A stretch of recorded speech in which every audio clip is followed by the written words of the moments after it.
Just blood on the dry ground. No screaming, no running, not even a sound. Just blood. Komodo Island. The name sounds calm, but nothing that happens inside it is calm, not even close. An isolated piece of land in the heart of Indonesia, surrounded by water on every side, far from the mainland, far from anything resembling civilization. The animals here never learned that mercy exists because the island itself never taught them. The deeper you go, the heavier the air gets. Like the place knows you're there, like it's watching you, and you still haven't seen what lives here. Silence. Just silence. The trees aren't moving. The air is dead still. Even the insects went quiet. In nature, when everything goes silent at the exact same time, that's not peace. That's a warning. The animals that live here have learned what that silence means. Something is close to you right now. It can see you, and you can't see it yet. The dry ground beneath your feet holds the trace of every step, every drop of blood ever spilled, every battle some animal lost with its life. This island remembers everything and forgets nothing. Who actually runs this place? Sounds like a simple question, but the answer will flip everything you think you know about nature. We were taught that in every ecosystem, one animal stands at the top, the one every other animal fears, avoids, steps aside for when it shows up. The lion in Africa, the bear in the northern forests, the shark in the ocean. That's the nature we learned, in school, in movies, in every documentary we ever watched. But Komodo doesn't play by those rules. Komodo is completely cut off from the rest of the world, cut off even from the laws of nature we thought were fixed. Evolution took a totally different turn here. Life took a different shape, harsher, smarter, and colder than anything you can imagine. And to understand why, you first need to know what lives here. This island is just 150 square miles, smaller than a lot of cities. But what happens inside it doesn't happen anywhere else on Earth, and that's not just talk. Scientists who've studied Komodo say it's a one-of-a-kind case in biology, an isolated environment where animals develop behaviors that exist nowhere else on the planet. Temperatures hit over 100 degrees Fahrenheit in the summer. The ground is dry and hard. Trees are scattered, and the distances between water sources are long, which isn't just a detail. It's a weapon every animal here uses without even knowing it. Javanrusa deer are here, wild boars are here, and water buffalo. Animals that can weigh over 1,500 pounds, move in groups, and carry horns that can tear through anything. Those are the prey. And in any natural ecosystem, so where there's prey, there's a hunter. But the hunter that runs Komodo is not your average animal, not even close. We're not here to tell you some feel-good animal story. We're here to show you something most people have never been told. That the nature you learned about isn't the real nature. That the pretty pictures you've seen in documentaries, that's only half the story. The other half is way darker, way stranger. Today you'll find out that somewhere on this earth, there's a predator that hunts with a weapon you can't see. That kills without touching. That waits with unnatural patience, because it knows time is always on its side. You'll find out that in some places, the lion himself, the king of the jungle we were taught to fear, becomes the prey, gets hunted, gets killed, by animals you'd never expect. And you'll find out that the only rule that governs real nature is that there are no rules. Everything you're about to see is real, documented, and you won't be able to forget it. 3,000 individuals, that's it, on the entire planet.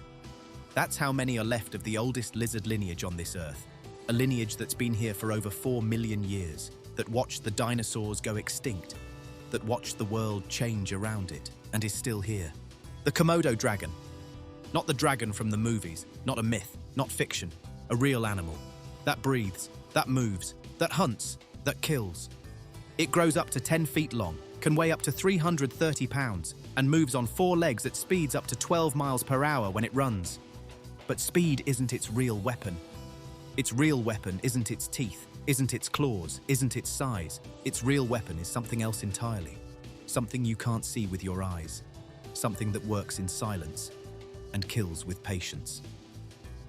Picture yourself walking through the brush. No sound, no movement. The air is completely still. The dry ground cracks under every step you take. And then, something moves. Not fast, not loud. The opposite. a terrifying stillness. Slow, calculated movement like every single step was thought out before it was taken. Yellow eyes that stare without blinking. A forked tongue. A forked tongue that flicks in and out. Not as a threat, that's its nose. It's reading the air, analyzing, calculating. The dragon doesn't need to chase its prey, because speed isn't how it hunts. The Komodo hunts by ambush.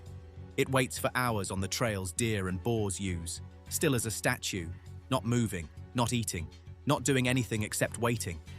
And when the prey gets close enough, 1 second, one strike, one bite. But the bite isn't what kills. The bite happens in a second, but death takes a lot longer, and that's exactly what had scientists confused for years. The animal gets bitten and runs, bolts, gets away, and everything looks fine. The wound isn't big, no heavy bleeding, no broken bones.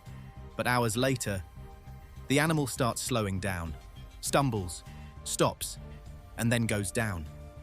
Why? For a long time, scientists said it was bacteria, that the dragon's mouth was full of deadly bacteria from eating carcasses, and that the bite transferred an infection that slowly killed the prey.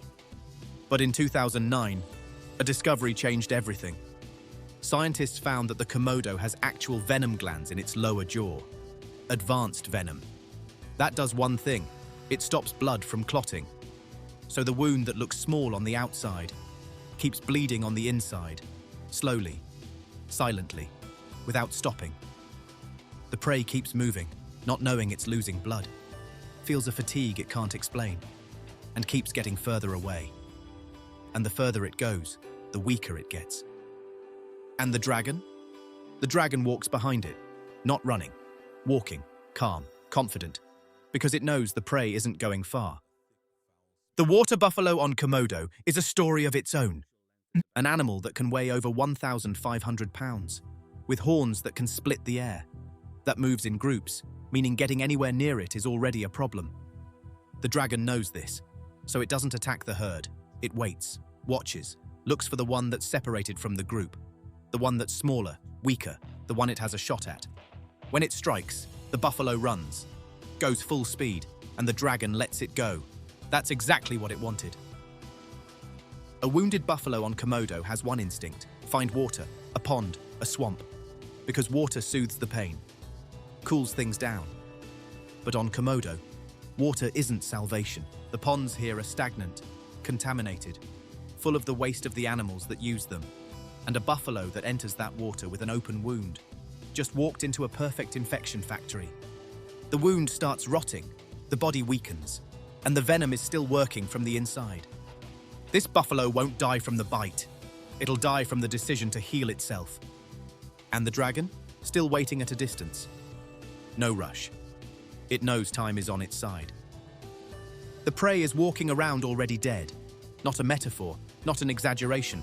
That's the literal reality. The moment the bite happened, the clock started, and the buffalo doesn't know. Still moving, still eating, still trying to live its normal life. But its body is losing a war it can't see. The blood won't clot, the wound won't heal, and the infection is quietly settling in. Scientists have documented buffalo that kept living for a full week after a Komodo bite. A whole week of moving, drinking, eating, while falling apart on the inside. And that entire week, the dragon is tracking, smelling, calculating. Because that forked tongue isn't just for show, it's a real radar system. It can pick up the scent of blood and decay from up to 6 miles away. So the prey that thinks it's far and safe, the dragon knows exactly where it is, and knows it's getting weaker. Stop. No. If you add up everything you now know about this dragon, you realize it's not just a hunter, it's a survival engineer. But there's one thing nobody ever told you about the Komodo dragon, something scientists discovered and kept debating for years. Not because it was weird, but because it breaks every rule in biology. This dragon, that hunts with all this efficiency, eats a single meal that equals 80% of its own body weight. A 150-pound dragon can eat 110 pounds of meat in one sitting. And then, it doesn't need to eat again for an entire month. But it gets even more extreme. Scientists have documented that adult Komodos only need 12 meals, the whole year, 12 hunts, and the body functions normally the rest of the time.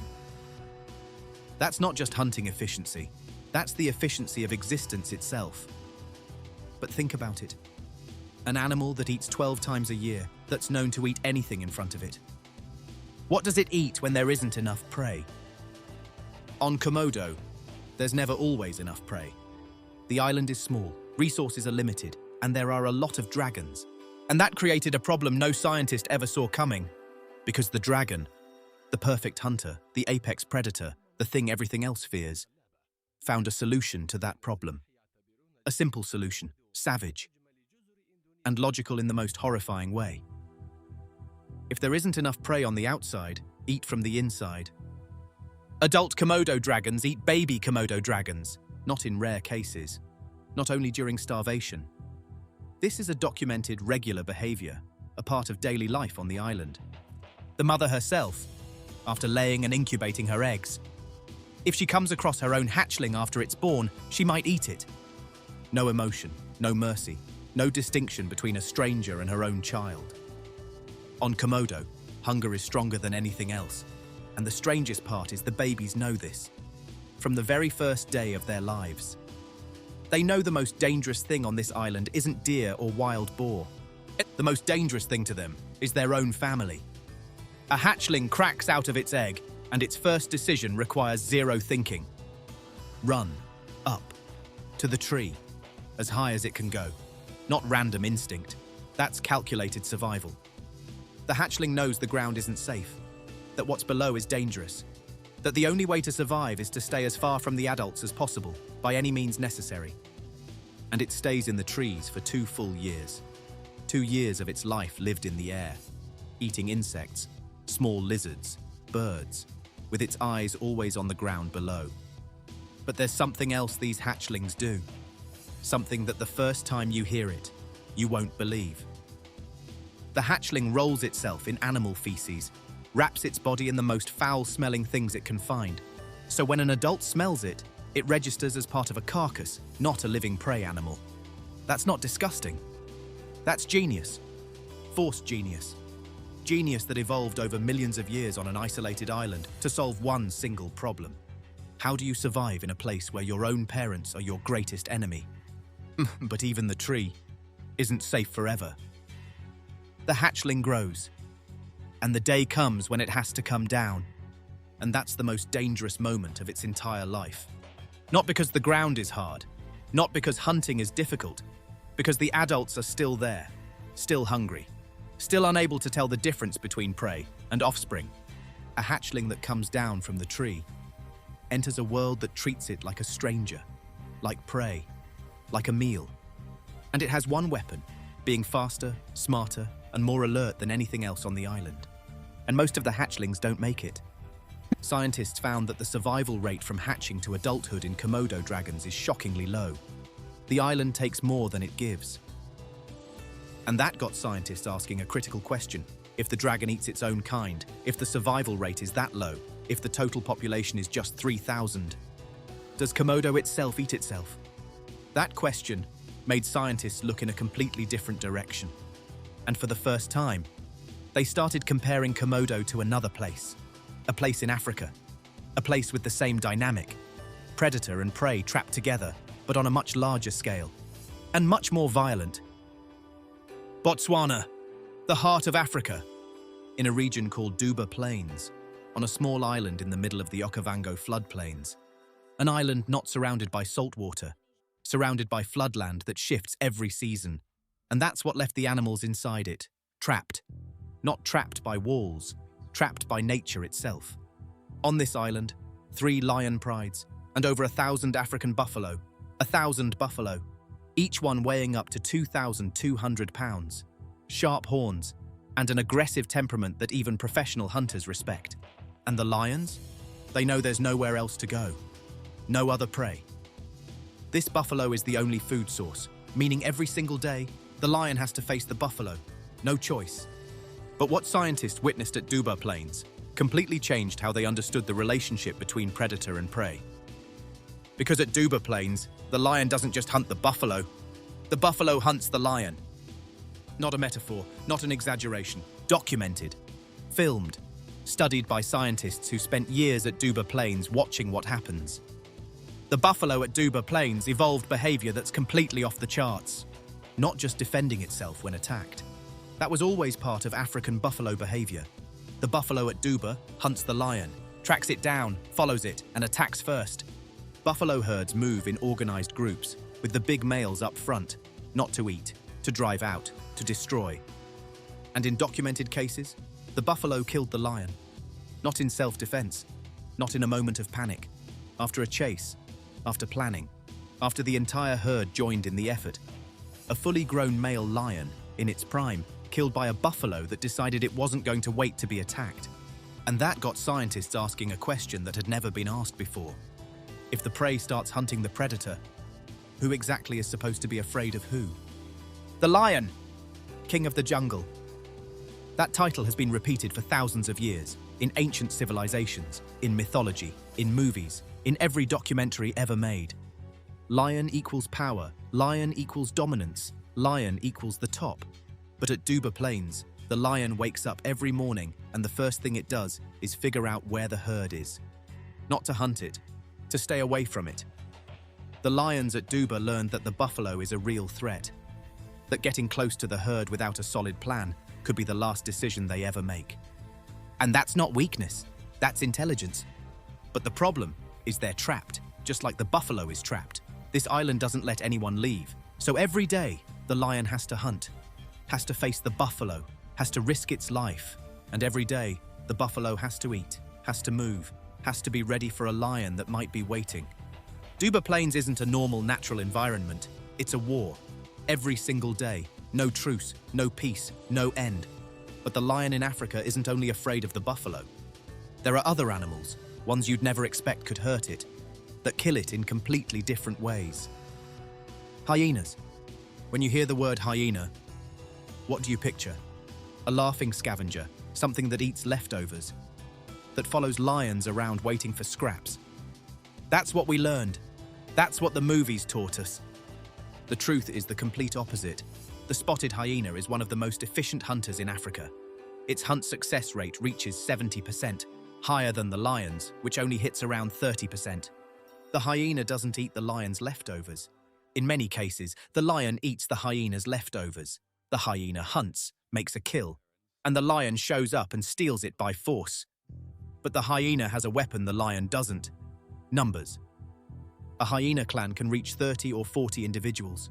They move together, surround, exhaust, take turns. And a single lion, even the most powerful one in the area, can't hold off 30 hyenas attacking from every direction. Numbers always break power. 6 hyenas is enough, not 30, not 20. 6. 6 organized hyenas can bring down a fully grown lion in minutes. Scientists have documented this scene more than once. The hyenas surround the lion from every angle. They don't all attack at the same time. They take turns. One hits from behind. When the lion turns, another hits from the side. They keep it up, exhausting it, scattering it, forcing it to move in every direction until its body gives out. The lion doesn't die from one blow. It dies from exhaustion. And that's the harshest way to go, because the lion stays conscious, keeps trying, keeps fighting, until its body stops without its permission. But even then, hyenas aren't the most dangerous thing to a lion. There's something else, smaller, quieter, and far more deadly. Something that when a lion sees it, it doesn't feel afraid, doesn't feel threatened, and that's exactly what makes it lethal. The crocodile. The lion knows the hyena, knows the buffalo, knows the elephant. But the crocodile comes from a place the lion never thinks to check. Under the surface, the lion walks to the water to drink. A normal moment, a daily moment, no tension at all. And in 1 second, a hand from below the surface grabs its leg, and a force that defies explanation drags it down. A crocodile's bite force reaches 3,700 pounds per square inch. For comparison, a lion's bite force is 1,000 pounds per square inch. The crocodile bites with more than 3 times the force of a lion. And the moment the croc locks on, it executes what's known as the death roll. It spins its entire body at incredible speed underwater. Not to eat immediately, to break bones, to make resistance impossible. The lion underwater is out of its element, can't see, can't breathe, can't use its strength.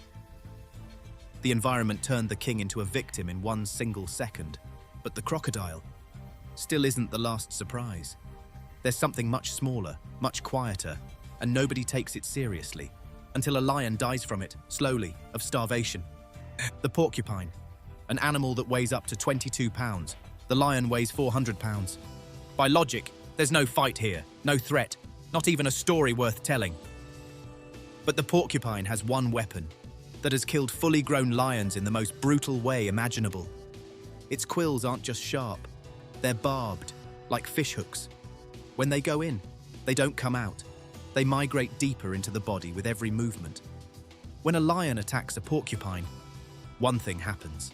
The quills break off and embed in its face, in its mouth, in its tongue, in its throat, not in its body, in its mouth. And that means one thing. The lion can't eat, can't grab prey, can't bite, can't swallow. The quills inside its mouth shift with every attempt to eat, cut from the inside, make the pain unbearable. And the lion, that survived the buffalo's blows, the hyena's attacks, the cold of the water, can't eat and dies of starvation. Slowly, in pain, from an animal that weighs 22 pounds. The giraffe, the elephant, the rhinoceros. 3 animals. The lion avoids instinctively, not out of fear, out of calculation. The giraffe looks peaceful. It eats from trees, moves slowly, long neck, gentle eyes. But a kick from an adult giraffe reaches 2,000 pounds per square inch. 2,000 pounds from an animal that looks completely harmless. Lions have been documented killed by a single giraffe kick. Not a battle, not a chase. One kick at the wrong moment. The elephant, that's a completely different level.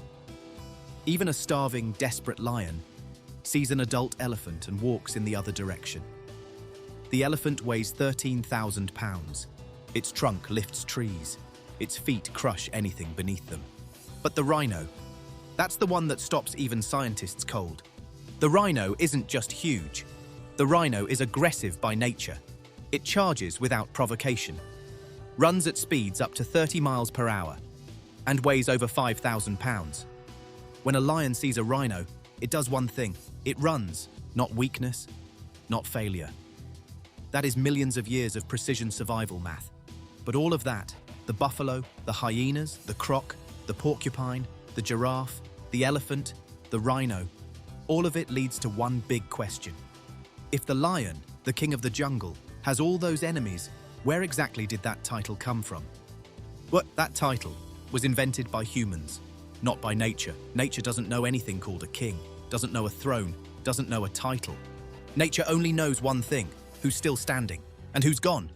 The lion is an extraordinary animal, powerful, smart, social in a way that's rare among large predators, capable of taking down animals much bigger than itself. But that doesn't mean it's above nature, doesn't mean it's protected, doesn't mean it's safe. Lion mortality rates in the wild are far higher than most people imagine. 70% of cubs die before they reach 1 year old. And adult lions die from hunting injuries, from buffalo encounters, from hyena attacks, from starvation. A lion's life in the wild is not the life of a king. It's a hard life, daily, with zero guarantees. And every morning it wakes up. It wakes up in a world that's trying to kill it. But if you think about everything you've seen, Komodo, Duba Plains, the hyenas, the croc, the porcupine, there's one thing all these examples share. Something you haven't noticed yet. Isolation. Every single one of these examples happens in isolated places.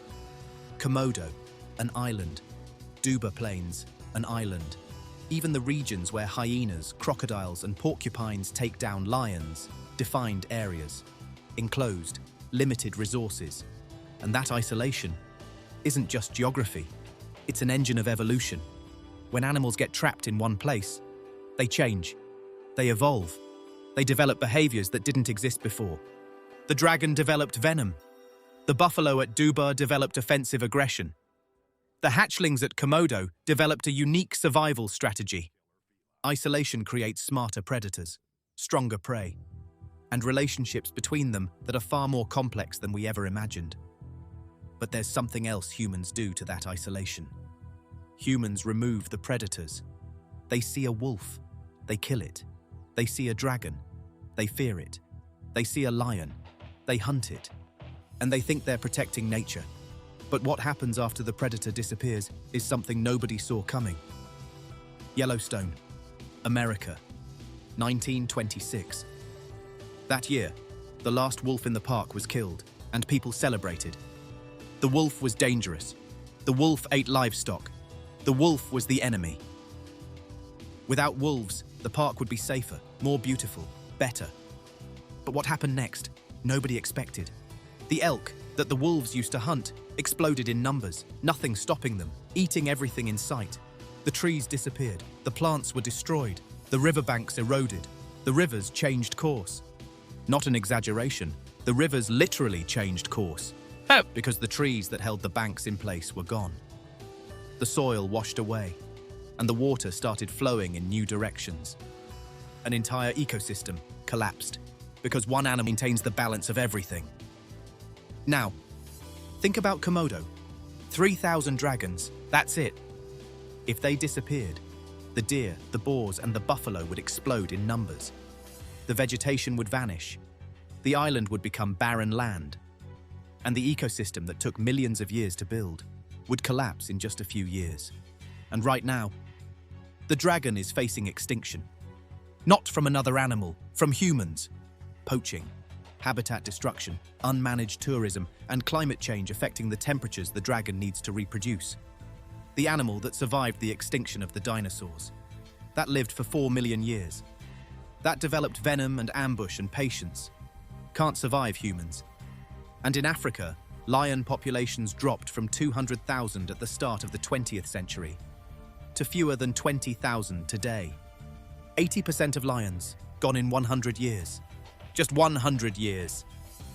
And the regions where lions disappeared started seeing explosions in herbivore populations, destruction of vegetation, collapse of balance. Humans thought they were protecting nature by removing predators. They were actually destroying it. The conclusion is the same. Everywhere. Every time. Nature doesn't operate on human logic. Humans see a predator. They see danger, a monster, something that needs to be removed. Nature sees a predator. It sees balance, a system. The pillar that, if pulled out, brings everything down. The dragon on Komodo isn't just a hunter. It's what keeps the island from collapsing. The lion in Africa isn't just a king. It's what keeps the savanna in balance. The wolf at Yellowstone isn't just a predator. It's what keeps the rivers flowing in the right direction. Every apex predator on this earth plays a role far bigger than just eating. And every time humans removed one, they paid a price they never saw coming. Nature doesn't need humans to protect it. Nature needs humans to stop destroying it. The difference between those two sentences is the difference between a world with life and a world with only memories. One question. That'll stay with you after you close this video. If the last Komodo dragon disappeared, who would know? If the last lion in Africa died, who would feel it? Not an emotional question. Not one looking for a sad answer. A real scientific question. Because the answer isn't that you'd be sad. The answer is that you'd be affected. Even if you can't see it. Even if you're far away. Even if your entire life is in a city of concrete and cars.